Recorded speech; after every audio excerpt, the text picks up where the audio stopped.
میرو پنجی روزه که امبارگو کی قدپه حزب هرم کردستان کل سر وارگه همه ایرو تام پنج روزه که 15 دقیقه مل سکترا قدپه کتن لور رونشتنه یعنی لور رونشتنه مجبوره بونه مگو وک دایک اما ایرو چند دایک ام بچن سردانوان جبر که هاتن چوینه وارگه قدقه کرنه ندهیلن نخواش شر ندهیلن کس وارگه در بکوه خواندوان ایشچی کار کرد تو کسک وارگه در ناکوه چوین هاتن نینه ظلمکی ظلم لسر مته مشاندنه فاشیستا دولتا ترک چاوا یا قده پجی ایرو لسر ما اوه من رابو ایرو مگو امی بچن چند دایک امی بچن سردان دایکی خواه لور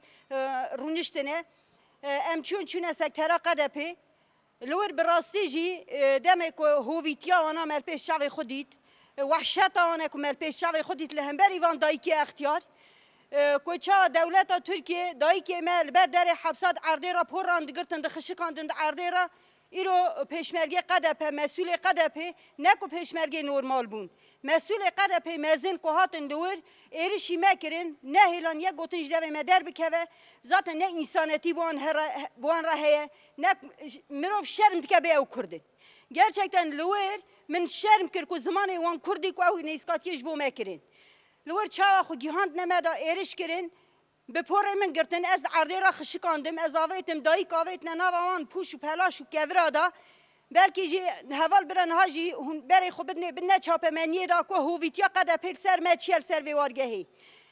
ها بلکه پورم ها حمیل سر کافیه مل پورم حمی اینا نداری اری باشه ما چش قده پکیریه وقت و وارگهی حمی وارگهی کی مدنی استفیلن دایک و جن و زاروکن دنیا جی دزانه چپامنیا دنیای دزانه بس حمی خو کار کور کرینه حکومت عراقی دزانه بیلش مش دولت دزانه امیرو دب سیوانا کیدال و درینه دیسا جاف امبارگو کی و ها کل سر مددنه مشاندن اف هویتیا کی کل سر مددنه مشاندنه لهمبری دایک ما بیریزی آخافتنه نخوش گوتن نباش کلش دایی که مرا کرن قط انسانیتی ناموس شرف جوان را نینه براستی از خازم وی بیجم او هویتیا که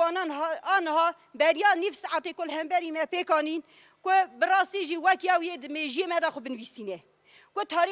طریقا قدپه که وکی کتی لیستا رش جبو گل کرد گرک و سابه ام دبیجن ام جبو هر چار پارچه کردستان ایرو ما ایرو حقاسی خوین رجاند که ایرو ام دبیجن ام آزاد ببین وک کرد بس قده پر تجاری نابه کرد از وی بیجم که نه سوجه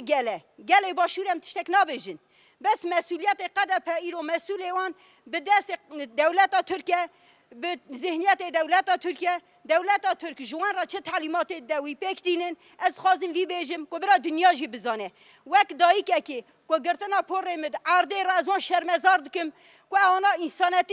انسانیتی تشتک که خورا ندیتنه و نابینن جی دایی که وان جی هنه خوش که وان هنه که او هویتیال همبری ما آن بکانین از وان شرمزار دکم برا دنگی ما بگجه چه هر چهار پارچه کردستان جی برا دی بس بیدنگی جبونا وی وارگه ایرو 13-14 انسان وی وارگه دا جیان دکه که امبارگو که ها را روبرونه به دست کرده خواهین که به دست کرده که نسیت خوش انسانیتی نگرتینه براستی جی از بیجم که هندر موسا تجیه او هویتیانی که من دیتی هن هوجی باور بکن که هگر که ایرو پولیزی ترکیه بونا ول مبکران از حقاس پی عاجز نر پی ندیشا لهم مالسف عینی ذهنیته عینیه هیچ هم فرقی ناکنه آروان دایدی جبر که آنا جی چا دایی که من عرضه را دخشکان ایرو آنجی عینی سال سر ما آنین بلکه افتنشته من همیشه بیا برین دان لنگه می بیا برین مله من بیا برین پور مجنا وینانه در خسن دایی که من همی دفتان همی لیدان کرن قیاوا انسانیتیه براد همو چاپ من یه جهان دبرا بیدیتنی و قد پر ریوی چیه بیلا ناهلن کامرک چیه در که تلفونک چیه یک نکات به تلفن باخفه جبر کو زان پیسلکتیاونی در که دنیای جبر کو ناهلن بدنا چاپ من یدا ناهلن یک چاپ من یواره بوان دایکار راپورتاج کی بکه همو مسئله اوه کو دزان پیسلکتیاونی در بکه دزانن هویتیان السروان دایکانا ملت مدنی سفیل ددنه مشاندن دا که دزانن یه در بکه جبروی چما روزنامه وانه کی آزادی خواست لهولره که دنگ خو بلند که بلکه به روزانه گرتن نکرن حبس و زندانه مسئله همو اوه جبر که هویتیان در نکه جبر که فاشیستیانی وقت دولت ترکیه بان را نو ایش بیلیشی دایه که ناهلن در بکرن که در که جهان هر کس بزانه که گل کرد بزانه بس امجی رحل بر رحمه هبه امجی سوز ددن که اونا تجاری ام لبر وانا چوک بندین برا جوان را ببد درد ام لور ام امبارگوی برچادا بمرینجی ام خو محتاجی وان نکن ام لبر خو بدن بر خدان جیانه بر خدان گل مخمود بر خدان کی پیروزه خلق کی مدنیه دیسا جاز بجم بجی بر خدان بجی سر و کاپو بجی بر خدان گل مخمودی ام وان نعلتکن ام